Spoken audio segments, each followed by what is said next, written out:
Good evening. I hope you are all keeping well and warm. Please feel free to spend the next couple of minutes in my company. Well, last week we touched briefly on what addicts themselves can do to start their long and hard walk to freedom. But very often it is hard for them to admit that they have a dependency problem, and that is consequently obstructing all efforts to get them on the way to rehabilitation. So they need their loved ones to help them to get them on the road to recovery. Now, what can one do to help them?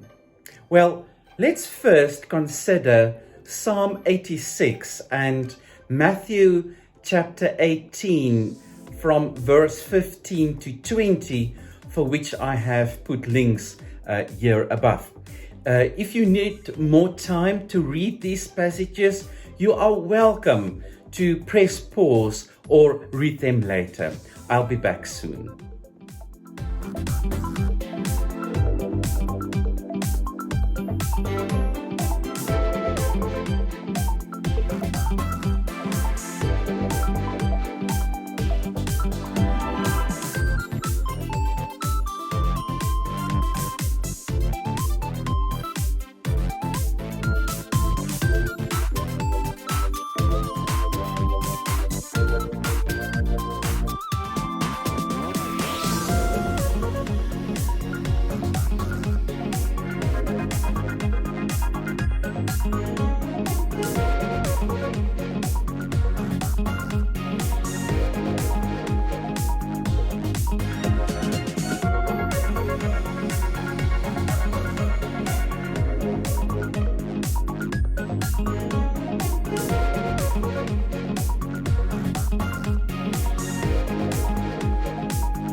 In Psalm 86, we see a good example of how we can cast our burdens or anxiety on God. There are times that we are so hopeless that we don't even know what to pray, or we want to reach out to God, but we don't know how. You may want to use this psalm as a template and customize it according to your circumstances when you want to talk to God. Another active approach in dealing with a loved one's addiction is by confronting them, but in a constructive way. And let me explain what I mean by this. You see, the confrontation process involves presenting facts about the addict's substance abuse to them. Confrontation assumes that addicts can accept reality if it is presented to them in a manner that clearly expresses your concern about them. The persons involved in the process of confrontation must be able to influence the addict and can include, among others, the family members, employer, kerk minister, and health practitioner. But it is important that the persons involved have regular contact with the addict, as they must possess first-hand knowledge of the addict's substance abuse, lifestyle, and health. And the process seems to be more effective when more than just one meaningful person is involved in the confrontation. And the different perspectives and support of more than one person increases the possibility of breakthrough to reality. So the facts presented to addicts must be specific and descriptive. Facts should be based on the stakeholders' own experience and not on hearsay. Generalizations and own opinions should be avoided, as it may increase the addict's unhealthy defense mechanisms. Now, defense mechanisms are behavior people use to separate themselves from unpleasant events, actions, or thoughts. It includes strategies such as changing the subject, blaming, justification of bad behavior, telling lies, and etc. So the way the facts are provided to addicts is important. Condemnation and accusations should be avoided. Emphasis should be placed on concern. The facts presented should serve as a basis for concern. For example, you can say, "I love you and I am very worried about you.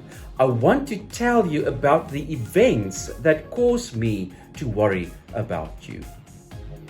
Central facts should be causally related to individuals' substance abuse. For example, you can say, "You behaved so badly at the party that the Joneses never invited us again." General facts are used to support the specific facts. For example, you can say, "We never go out again because no one wants to invite us anymore. And if someone does invite us, I'm so scared you drink too much that I decline the invitation."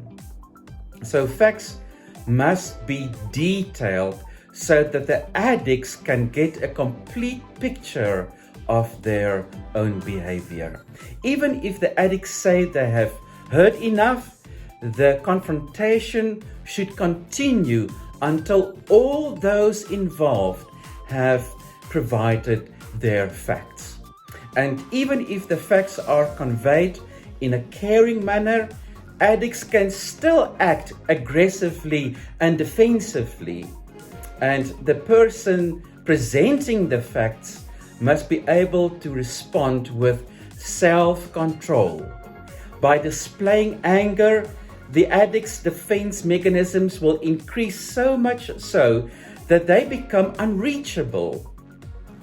People who are close with the addict may find it difficult to control anger, especially if the addict denies facts or becomes angry. And it is therefore important that the process is first practiced or rehearsed under the guidance of an expert. The aim of intervention through constructive confrontation is to make addicts accept reality and for them to realize that they need professional help with their substance abuse.